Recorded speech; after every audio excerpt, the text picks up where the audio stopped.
A perfect happily ever after, or merely a new cage? A victim of domestic violence, or a wayward girl who could use some lessons in manners? Millions of young girls read and watch the tale of the unfortunate Cinderella with fascination, dreaming that they too might one day wear a stunning gown and win the heart of a handsome prince. But is this enchanting fairy tale, which we mostly know from Charles Perrault's retelling or from the Dream Factory of Disney, truly so innocent? Was Cinderella really so kind, and was her family truly abusive? What real psychological traumas are hidden behind these childhood characters? And who is concealed behind the image of the handsome prince? Welcome to the dark side of the stories we all know from childhood. Few people know that there are over 100 versions of this famous fairy tale, and that's no exaggeration. The image of Cinderella is one of the most widespread archetypes in world folklore. In every culture, her story has its own unique details. In some versions, help comes from a magical fish, in others, from dead ancestors or a magical doll. Sometimes the heroine loses a slipper, elsewhere a ring. But the core remains unchanged, a wretched girl humiliated and forced to work, who, with outside help, gets a chance at a new life. In this video, we will follow several European versions, not so much the refined, idealized tale by Charles Perrault, but rather the bloody version by the brothers Grimm, and in addition, the dark, crude, almost grotesque story by Giambattista Basile, which was the first to be printed in Europe. So, in Basile's version, the main character was named Zezolla. She had a father, and not just any nobleman, but a prince, who loved her to distraction and spoiled her as much as he could, for he was very wealthy. The child had everything except her own mother, who had recently passed away. Her father soon remarried, a cruel, selfish woman who immediately took a dislike to her stepdaughter. But what if she wasn't the first to hate the child, but was rather responding in kind? There's a version that, in fact, the entire narrative about how the girl was mistreated, unloved, and forced to toil like a slave is the invention of an offended, spoiled child who was finally being taught some discipline. Perhaps the death of her mother and her father's indulgence had so spoiled their only child that the new stepmother was horrified by how badly behaved she was. The stepmother tried to teach the child discipline, hard work, and that terrible word no, which the girl had never heard before. And so Zezolla came to hate her stepmother and twisted the entire story in her favor, greatly exaggerating her grievances, casting herself as the victim and the stepmother as the culprit of the horror that followed.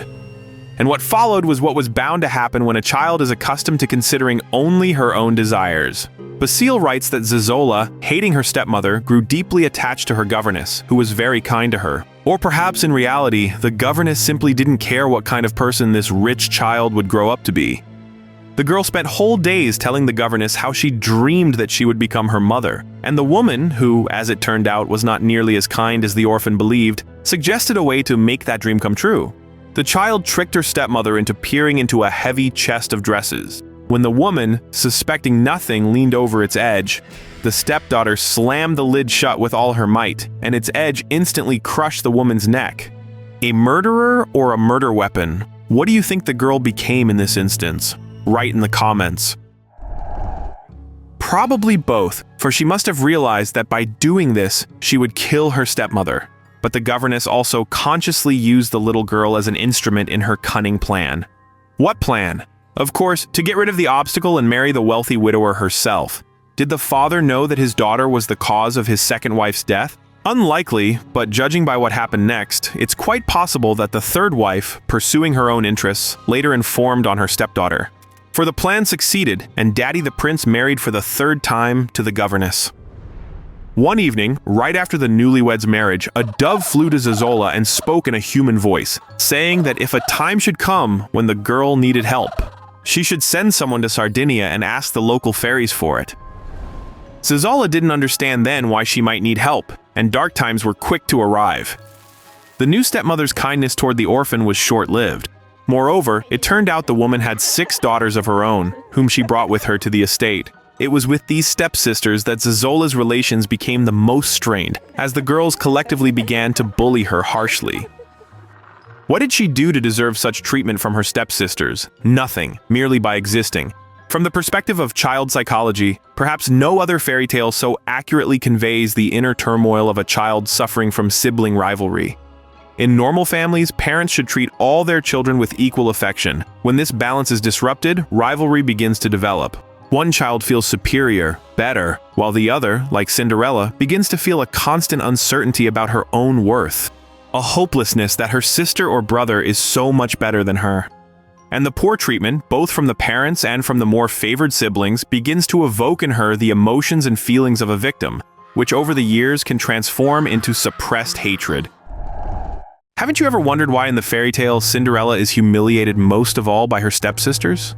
The stepmother simply treats her poorly, but the main torment comes from the girls. It seems the woman simply threw the orphan Cinderella to the mercy of her own daughters to be dealt with, so she'd have less trouble and wouldn't have to bother with Cinderella's existence at all. Essentially, she gave her daughters permission for any action, so long as all these children left her in peace and were occupied with each other. Just as modern parents sometimes shove a smartphone with cartoons into a child's hands to keep them from crying, so the stepmother threw the orphan Cinderella to the mercy of her girls. The stepmother merely gives her work, the dirtiest kind, and although she performs it well, she never receives any approval or even a kind word for it. Why did the orphan endure all this, and where was her birth father during this time? The impression is that after his wife's death, he himself died morally, becoming a shadow of his former self. He is a symbol of a dead or toxic male figure, who left the child to the mercy of a cruel feminine order. He does not intervene because he is already lost to the family as a moral authority. The simplest explanation for his indifference is denial. The father sees Cinderella being mistreated but chooses to turn a blind eye. This is a classic dynamic in toxic families. One person commits the abuse and the other notices nothing to preserve their comfort, status, or relationship with the aggressor. Such a father is not an ally or a passive observer, but an accomplice through silence. Perhaps, after the death of Cinderella's mother, the father emotionally broke down. He lacked the strength to protect his daughter and withdrew into himself. This is the image of an emotionally absent father, whose body is still present in the house, but his spirit is gone. In this case, he remarries not because he didn't grieve for his deceased wife, but to quickly fill the void in his heart. If we adhere to the version that the entire story is told by Cinderella, then the father is portrayed not as he truly was, but as Cinderella herself wishes to remember him. She cannot admit that he betrayed her, so in her mind, he simply remains silent. This is a psychological defense mechanism. A father who didn't intervene is better than a father who abandoned her or allowed the mistreatment. Speaking specifically of Basile's version, let's not forget that the new wife could very well have informed her husband of the truth about her predecessor's death, causing him to consciously distance himself from his own daughter. You might wonder why we ignore the possibility that the father actually participated in the bullying, but it's simply not mentioned in the fairy tale. No, it's not at all because we consider him some spineless amoeba, completely dependent on his wife and incapable of anything, although we do think that. But in those times, household matters and managing servants were the women's domain. It might not have even occurred to the father to give his daughter orders about chores, as it wasn't within his sphere of responsibility.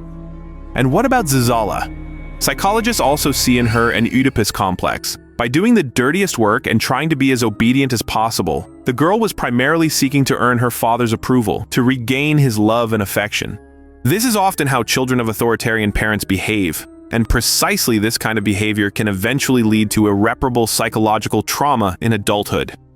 Furthermore, Zazola was jealous of her father's affection for her stepmother. This is particularly vivid with the first stepmother, whom she personally killed for this reason. By the way, Zazola might have finished off the unloved stepmother with the same motivation, to, in her mind, please her father to make things better for him. That is, to replace a less suitable woman with a better one, a kinder, more caring one. And as we see, this desire to please led to tragedy. In the case of the second stepmother, she resigned herself for a time, because that stepmother became her father's wife precisely at Zazola's suggestion. With the arrival of the stepsisters, Cinderella's life, who in Basile's version started being called the Cat Cinderella instead of Zazola, in all three tales settles onto the same track, filled with mockery, abuse, emotional and physical violence, backbreaking labor, sleepless nights, with rags instead of usual clothes and a pile of ashes instead of a soft bed. By the way, why the Cat Cinderella, and how are cats relevant here? You are unlikely to find a single clear answer online, but we have one theory that seems most plausible. In Italian culture, and we know the author of The Cat Cinderella is Italian, cats hold a special place. There is a traditional, respectful attitude towards these animals, which includes their protection and care, and there is a particular regard for stray cats, which are always fed. There is also an old Italian story about the mysterious Il Gatto Mammone, the king of all cats. In it, a wicked mother sends a girl to the fairy's castle to ask for a sieve. In the castle, the child sees the palace cats cleaning its enormous halls. The girl was kind and helped them sincerely, after which Il Gatto Mammone appeared and, as a reward, revealed a very valuable secret to her. So, considering that Zazzola started sleeping in the kitchen on a pile of ashes and eating leftovers, she was associated with a stray cat that is fed and kept only out of mercy, by custom. And the fact that she, like those cats in the fairy's palace, was constantly washing and cleaning further strengthened this association. Hence, she was called the Cat Cinderella. But let's return to the flow of the story. Cinderella's life grew increasingly grim, and one day, when her father was preparing for a business trip to Sardinia and asked his daughters what to bring them, Zazzola, remembering the dove's words, asked for whatever the local fairies would give for her. In the Brothers Grimm version, there is a similar scene, but there Cinderella asks for the first branch that falls on her father's head as a gift. At first glance, a very specific request, but don't forget the girl was desperate to regain her father's love. Cinderella was trying in this way to somehow attract his attention by making her requests special and different from the usual silks and trinkets.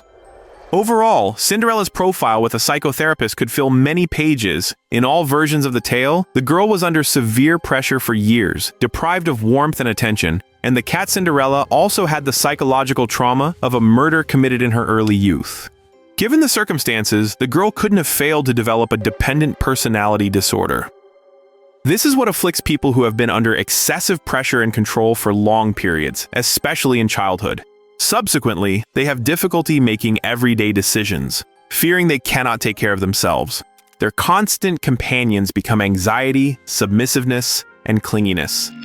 This is precisely why Cinderella first relied entirely on the help of supernatural forces, and after that, she transferred the responsibility for her care onto the prince, whom she skillfully manipulated at the ball to maximally intrigue him and obtain not just a desired but a desperately necessary marriage. But there's still much interesting ahead in the tale, so let's continue. Her father initially forgot about Zazzola, and only by the will of the fairies themselves did he finally reach them and receive a date palm sapling, a golden hoe, a little golden bucket, and a silk napkin. The Cat Cinderella planted the date palm in a golden pot and cared for it diligently until one day a fairy emerged from it and promised to give the girl anything she desired if only she would ask. It would seem that with such a miracle tree, she could have asked for something to escape that terrible house. But remember, the girl was a prisoner of her trauma. People with dependent personality disorder desperately cling to existing relationships, no matter how bad they are, and often wish to maintain them at any cost, even if it means giving up their own aspirations and needs. It goes so far that such a person tolerates humiliation from those around them, has very low self-esteem, and later has problems with genuine affection. On a festive day, Zazzola received a beautiful dress from the magic tree, and after her stepsisters left the house to join the festive procession, the girl also slipped out unnoticed. It was there that she met her destined one, and not a prince, but a king. As for the Cinderella of the Brothers Grimm and Charles Perrault, her conscience doesn't allow her to go to the ball without first trying to ask her stepmother for permission. Of course, as a person who had been drilled for years to be obedient, to have no opinion of her own, and to ask permission for everything, she simply couldn't do otherwise. The fear of punishment had literally become ingrained in every cell of her being. But is this the only version of the truth, where everyone pities the poor orphan? Let's recall that theory where this story is actually partly invented by the girl herself, and the truth within it is distorted to show her in a favorable light. What if in reality everything was completely the opposite, and the sweet, helpless girl wasn't like that at all? It is absolutely understandable that from her perspective as a child, who was once the only one, always pampered and allowed everything, the appearance in the house of a strange woman who made her toil and do housework automatically makes the stepmother evil and bad. and the fact that she brought her own children with her, with whom she now had to share toys, parental attention, and all benefits equally, utterly infuriated the spoiled girl. And in her imagination, the sisters became monsters who forcibly took everything from her and made her suffer. In reality, when she reached adolescence, the girl might have started to rebel and show character, for which she was burdened with more work and forbidden from going out. You have to admit, if we avoid extremes, this sounds similar to the educational methods modern parents use to deal with difficult teenagers, doesn't it? And so it continues. When the stepdaughter asked to go to the lavish party being thrown for the prince, the stepmother, of course, forbade it. For the same educational reasons as the girl had likely just had another loud altercation with her sisters. What does Cinderella do? She steals money set aside for household expenses, buys a dress and shoes with it, grooms herself until even her own mother wouldn't recognize her, and runs off to the party. And nobody recognized her there because everyone was used to seeing her look completely different. She also steals a means of transportation to get there, or perhaps hires a coachman with the stolen money. Later, to cover up her shameful acts, the disobedience and the theft, she invents the story about a magical tree that helped her. This is precisely why she had to flee the party in a hurry before a certain time, so that her absence wouldn't be noticed at home and she wouldn't be punished even more severely. And of course, in the fantasy of this pathological liar, the prince falls in love with her at first sight, because she is the best, the most beautiful, and the most enchanting of all the girls, practically in the entire world. Naturally, we've presented this theory with a degree of irony, but there could very well be a kernel of truth to it. But Cinderella the cat, that same sweet Zazala who did away with her stepmother, had no intention of asking for permission, and this is right there in the fairy tale itself, not in theories about it. Who knows, if the magical palm tree hadn't provided her with everything she needed for the ball, this young lady, who had spent years suppressing her innate character and was accustomed since childhood to getting everything she wanted, might have had a relapse. And it's highly probable, as in real cases where teenagers kill parents or other family members precisely because they were forbidden from doing something they desperately wanted, that she would have done the same. But fortunately for the stepmother, the girl had the opportunity to fulfill her wish through magic. However, the theory that the story was invented by Cinderella can be viewed from a slightly different angle. What if the part about the domestic pressure was real, but the subsequent rosy development of events with the magical tree, the help of magical forces, the trip to the ball, and the love of the handsome prince was all just that invented world, a manifestation of dissociation, a positive scenario dreamed up by a deeply traumatized child? That could also be the case, because as mentioned before, Cinderella is an example of a person with deep emotional trauma.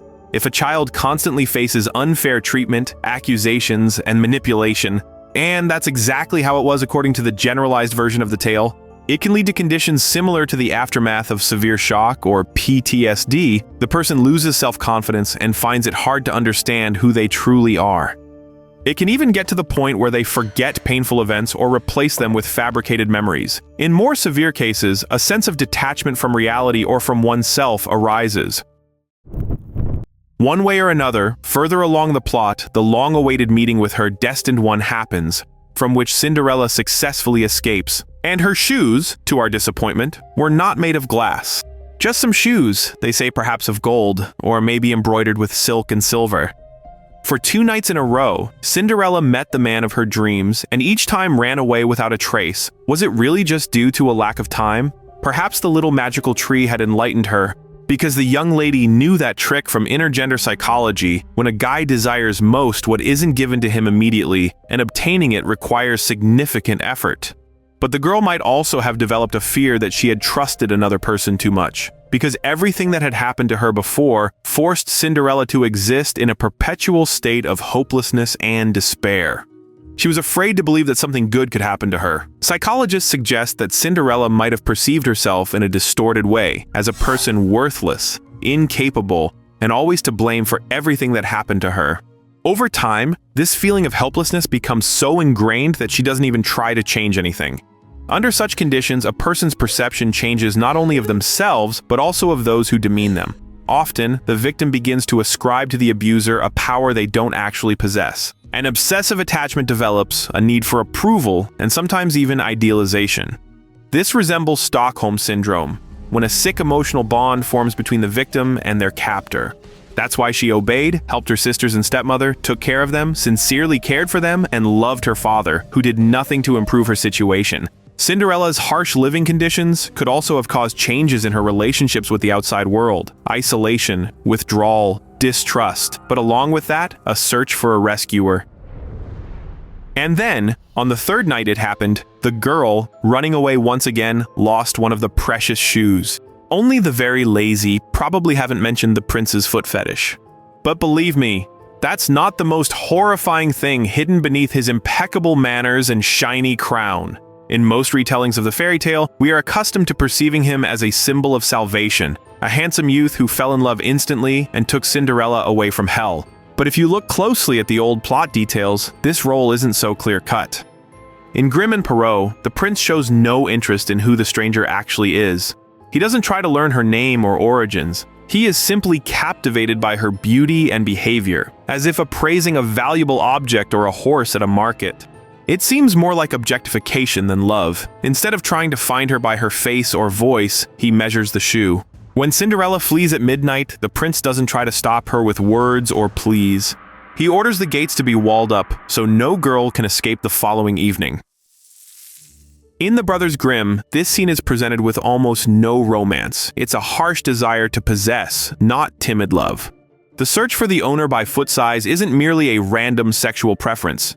It's a motif common in old European fairy tales, testing a girl through a physical attribute often related to her purity or submission. Recall the tale of the princess and the pea. Real life wasn't rosy either.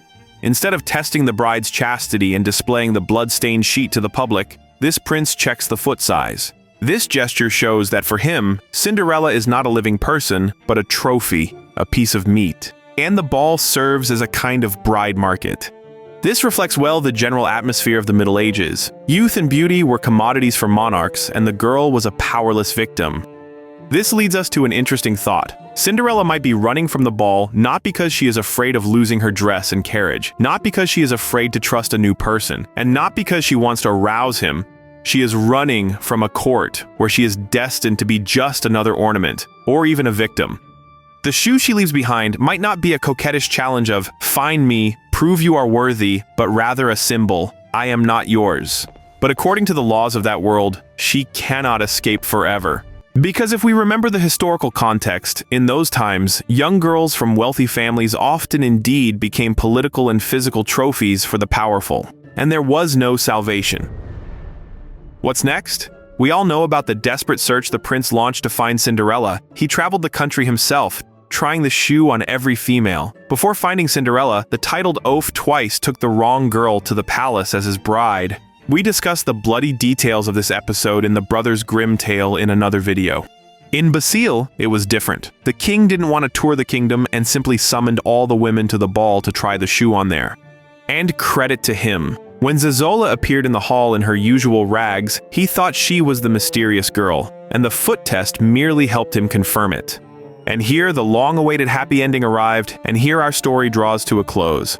We'd appreciate your like. Stay with us if you want to learn more creepy curiosities from the world of famous fairy tales and myths, and we will be inspired to seek out for you the true, uncensored roots of these stories unknown to the general public. Until next time.